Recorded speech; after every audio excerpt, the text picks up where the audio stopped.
Hi hello welcome back to my channel Srinandan 1213. ఈరోజు నేను కొబ్బరి చట్నీ ఎలా చేసుకోవాలో చూపిస్తున్నాను. ఈ చట్నీ చేసుకోవడానికి మిక్సీ జార్ తీసుకొని అందులోకి పచ్చిమిర్చి యాడ్ చేసుకోవాలి.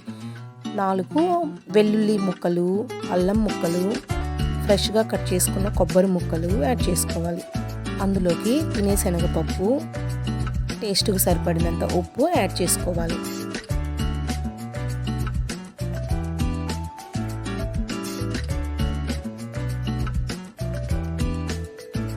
దీనిని గ్రైండ్ చేసుకోవాలి.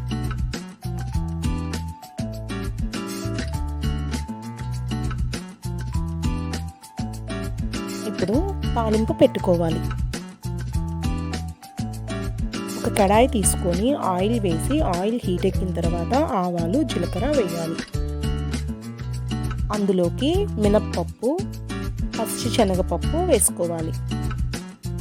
కొంచెం కరివేపాకు,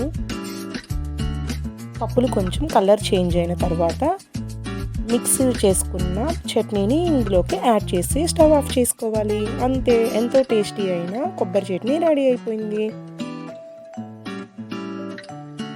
మా వీడియో మీకు నచ్చినట్లయితే ప్లీజ్ లైక్ చేయండి, షేర్ చేయండి, సబ్స్క్రైబ్ చేయండి. Thank you for watching. Thank you to everyone.